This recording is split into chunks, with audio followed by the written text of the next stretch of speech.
नमस्कार दोस्तों, अगर आप स्पेशल इंटेंसिव रिवीजन या फिर जिसे एसआईआर इस समय कहा जा रहा है कि प्रक्रिया जो कि इस उत्तर प्रदेश में, जैसे आपको पता है कि इंडिया में इसमें 12 स्टेट में और कुछ केंद्र शासित प्रदेश में एसआईआर का प्रोसेस स्टार्ट हो चुका है। तो अगर आप किसी भी स्टेट का, मैं बेसिकली इस समय उत्तर प्रदेश की बात कर रहा हूँ कि मैं अगर एसआईआर के प्रोसेस को जानना है तो आज इस वीडियो में हम इसको समझेंगे कि किस प्रकार से ऑनलाइन आप एसआईआर फिल कर सकते हैं अपना, और दूसरा एसआईआर कर सकते हैं, और दूसरा इसमें प्रॉब्लम क्या आ रही है। क्योंकि देखिए, सभी लोग ये तो बता रहे हैं कि ऑनलाइन एसआईआर कैसे कर रहे हैं, ऐसे ऐसे ये स्टेप बाय स्टेप प्रोसेस है, ठीक है, लेकिन एसआईआर ऑनलाइन कौन कर सकता है, ये आज हम प्रैक्टिकल स्टेप बाय स्टेप जाकर देखेंगे कि क्या प्रॉब्लम आ रही है जिसके कारण से बहुत लोग ऑनलाइन इस प्रक्रिया को नहीं कर पा रहे हैं। जैसे आपको पता है कि उत्तर प्रदेश में इस प्रक्रिया में 2 तरीके से काम हो रहा है। पहला, घर घर जाकर बीएलओ द्वारा फॉर्म वितरण एवं पहला, और दूसरा ऑनलाइन आवेदन करना। अब घर घर जो प्रक्रिया उसमें क्या हो रहा है, जैसे आपको पता है कि सभी प्रदेश, जो भी ये 12 प्रदेश हैं जिसमें कि इस समय एसआईआर प्रोसेस में है, वहां पर 4 नवंबर से 4 दिसंबर तक, याद रखिएगा डेट, 4 नवंबर, आज 14 नवंबर हो रहा है, अर्थात 10 दिन पहले से ये प्रोसेस चालू हो चुका है। तो 4 नवंबर से 4 दिसंबर तक बीएलओ जो ऑफिसर्स हैं, वो बूथ लेवल जो ऑफिसर्स हैं, वो घर घर जाकर आपका जो फॉर्म है वो आपको वितरित करेंगे। ठीक है, फॉर्म में पहले से ही आपका नाम, अगर आपका करंट वोटर लिस्ट में नाम है तो आपका नाम, आपका ईपीआईसी संख्या, भाग संख्या जिसे पार्ट नंबर कहते हैं, क्रम संख्या आदि भरे होंगे। और जो मतदाता है वो अपना डेटा जैसे होता है, जैसे अपने आपके माता पिता का नाम हो गया, मोबाइल नंबर, आधार संख्या आदि भरने उसमें होंगे। ठीक है, तो ये तो ऑफलाइन का प्रोसेस हो गया। एक और चीज़ याद रखने की बात है कि यदि आपका नाम वर्ष 2003 के सूची में है तो आपका काम आसान हो गया, अन्यथा आपको जो डॉक्यूमेंट्स है वो देना पड़ेगा।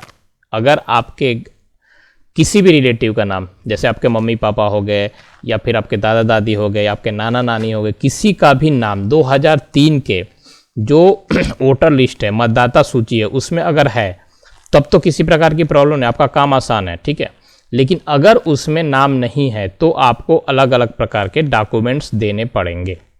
अब ऑनलाइन प्रोसेस क्या है? ऑनलाइन प्रोसेस के लिए इलेक्शन कमीशन ऑफ इंडिया के मतदाता सेवा पोर्टल पर फॉर्म भी उपलब्ध है जिनमें ईपीआईसी नंबर, फोटो अपलोड जैसी सुविधा हो सकती है। ठीक है, अब आपको पहले करना क्या है, पहले आपको वोटर लिस्ट का नाम जो है वो निकालना पड़ेगा।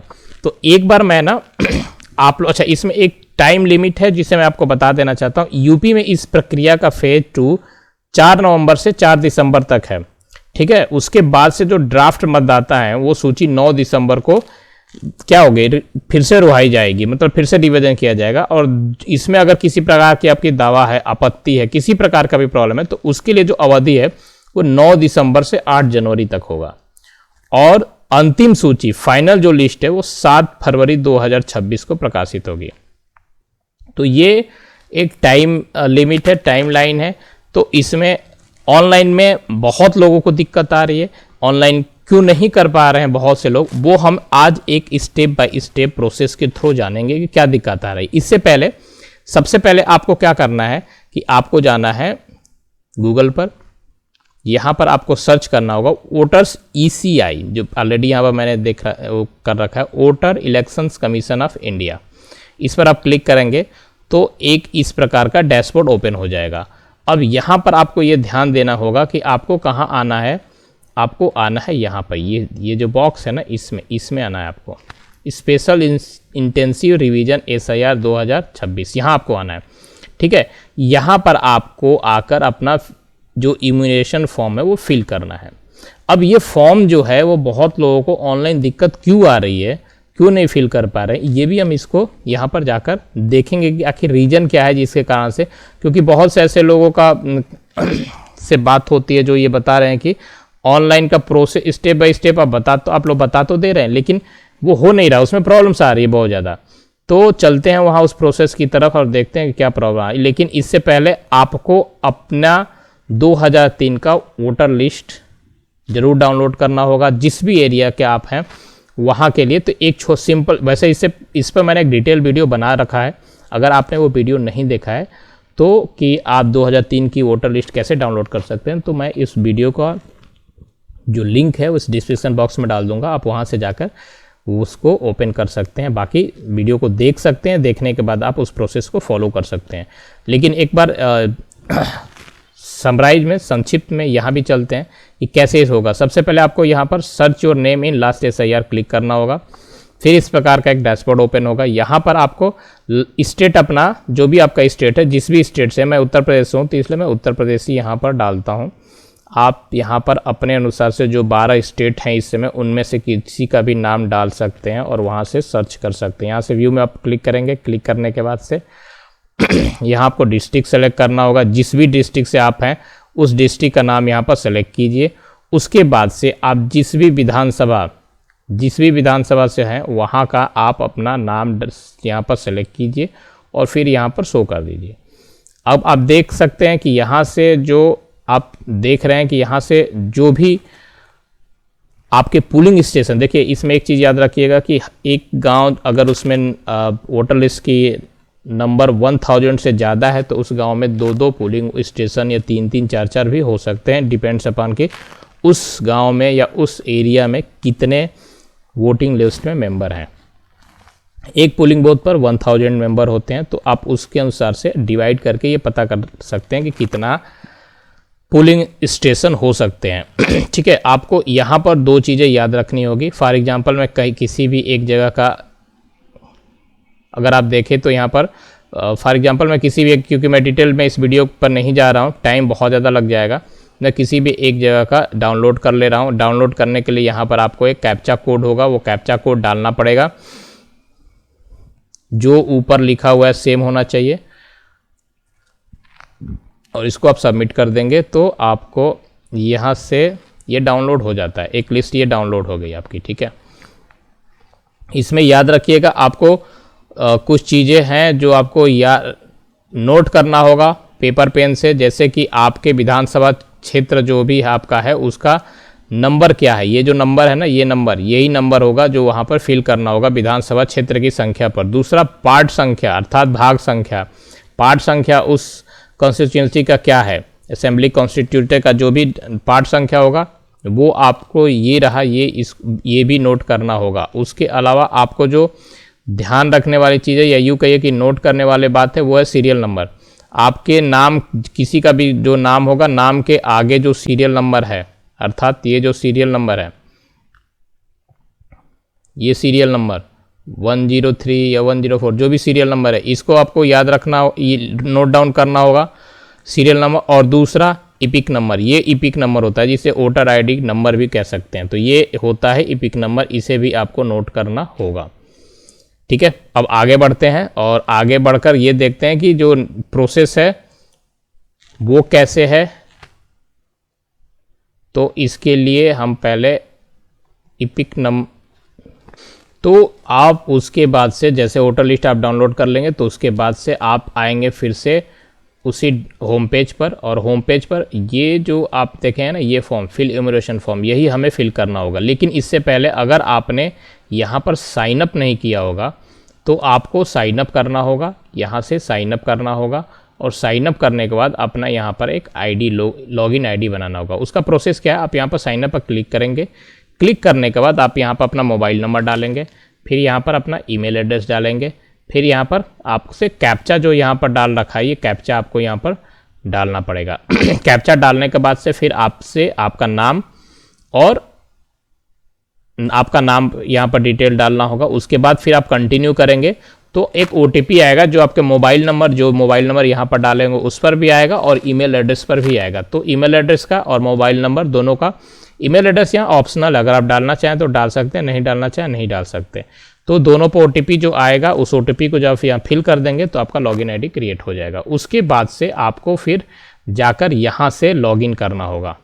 आप यहाँ से लॉगिन करेंगे, आप यहाँ पर वही मोबाइल नंबर डालेंगे जो आपने ऑलरेडी साइन अप के टाइप पर डाल रखा है।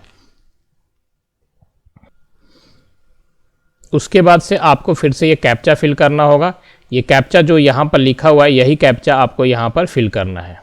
आपको ये ध्यान रखना चाहिए कि कैप्चा गलत ना हो और फिर उसके बाद रिक्वेस्ट OTP कर देंगे तो ये कैप्चा गलत था, मैं दोबारा एक बार कैप्चा फिल करके देखता हूँ।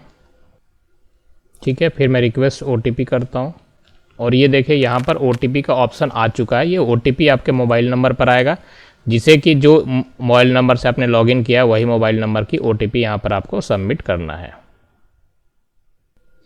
और फिर उसके बाद से आपको यहाँ से वेरीफाई एंड लॉगिन कर देना है।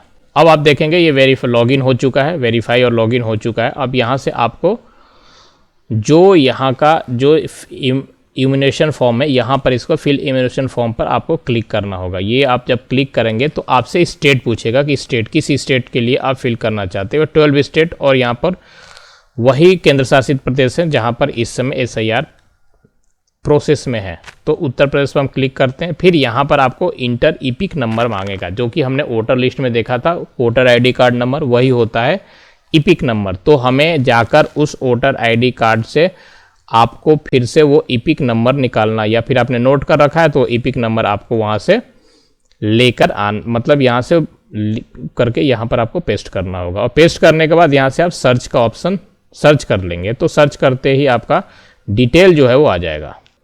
मैंने यहाँ पर EPIC नंबर डाल दिया है और अब मैं यहाँ से सर्च कर रहा हूँ। सर्च करते ही आप देखेंगे तो आपका राइट साइड में कंप्लीट डिटेल जो भी डिटेल है वो डिटेल यहाँ पर आप देखिए राइट साइड में आपके सामने आ चुका है। ठीक है, अब प्रॉब्लम क्या है, प्रॉब्लम आ कहाँ रही है? यहाँ तक तो सब प्रोसेस ठीक है, यहाँ तक प्रोसेस भी बढ़िया हो रहा है। प्रॉब्लम क्या आ रही है कि जो आपका नाम है, आप देखिए वो यहाँ पर पहले ही लिखा हुआ है, और इस चीज़ को ध्यान दीजिए कि यहाँ पर क्या लिखा हुआ है, और यहीं पर सारी प्रॉब्लम आ रही है।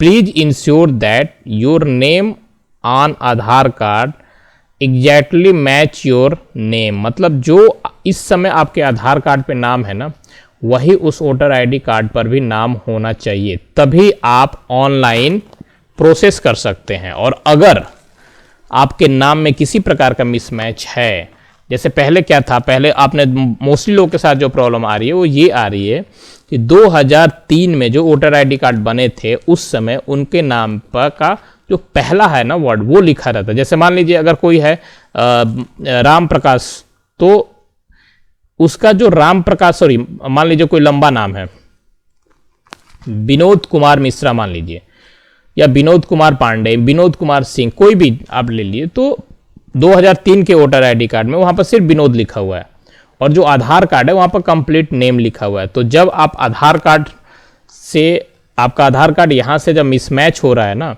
तो ये आगे नहीं बढ़ रहा, आगे ये प्रोसेस नहीं कर रहा। तो इसी कारण से प्रॉब्लम यहाँ पर सबसे ज़्यादा आ रही है, और सेम प्रॉब्लम ये इस समय मेरे साथ भी आ रही है। तो उस केसेस में आप ऑनलाइन फॉर्म को फिल नहीं कर सकते। उस केसेस में आपको अपने BLO, यहाँ पर आपके जो BLO है ना, जिस भी एरिया में आप हैं वहाँ के BLO का जो नाम है ना वो यहाँ पर आ जाएगा, यहाँ पर जो BLO के हैं उनका नाम आ जाएगा। तो उस केसेस में आपको जाकर ऑफलाइन ही उस इम्यूनेशन फॉर्म को ऑफलाइन ही फिल करना पड़ेगा, और कोई दूसरा ऑप्शन नहीं है। अगर आपका नाम मिसमैच है तो आप ऑनलाइन प्रोसेस नहीं कर सकते हैं। The same problem is happening with me also, यही प्रॉब्लम मेरे साथ भी हो रही है, और इसके लिए मुझे भी ऑफलाइन ही फॉर्म फिल करना होगा। अब ऑफलाइन फॉर्म फिल कैसे करेंगे, इसका स्टेप बाय स्टेप प्रोसेस मैं नेक्स्ट वीडियो में बताऊंगा। ऑफलाइन भी फॉर्म फिल कर सकते हैं बिना किसी प्रॉब्लम को। बस दिक्कत यह है कि ऑनलाइन में अगर आप अपने गांव विलेज नहीं जा पा रहे हैं तो ऑनलाइन फिल कर सकते हैं, लेकिन उस केसेस में subjected to term and condition वही है कि आपको आपका जो नाम है वो आधार कार्ड से वोटर ID कार्ड जो इस यहाँ पर लिखा हुआ है और जो आधार कार्ड पर का नाम है वो दोनों ही सेम होना चाहिए, एग्जैक्टली मैच होना चाहिए।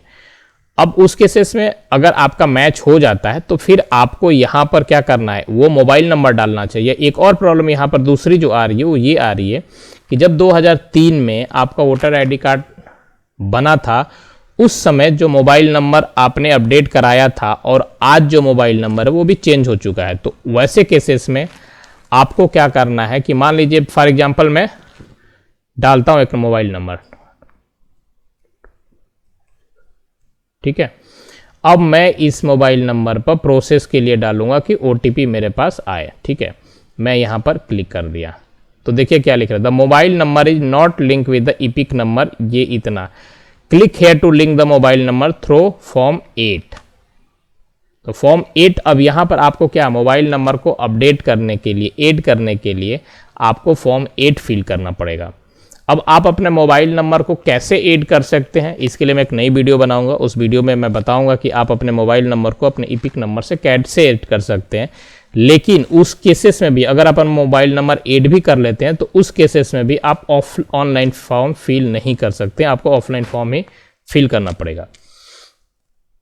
तो दोस्तों ये थी कुछ प्रॉब्लम्स जो कि इस समय ऑनलाइन फॉर्म फिल करते समय हमें फेस करनी पड़ रही है, और जिसके कारण से मोस्टली लोगों को ऑफलाइन ही फिल करना पड़ रहा है। तो आज इस वीडियो को यहीं वाइंड अप करते हैं। अगर आपको वीडियो इन्फॉर्मेटिव लगा हो तो चैनल को लाइक कीजिएगा, सब्सक्राइब कीजिएगा, बेल आइकन को प्रेस करना बिल्कुल ना भूलें। इसी टाइप के इन्फॉर्मेटिव वीडियो हर रोज़ और उचित समय पर प्राप्त होने के लिए मिलते हैं आप सभी के साथ एक नए वीडियो में कुछ नए इन्फॉर्मेटिव टॉपिक के साथ। तब तक के लिए take care and thank you.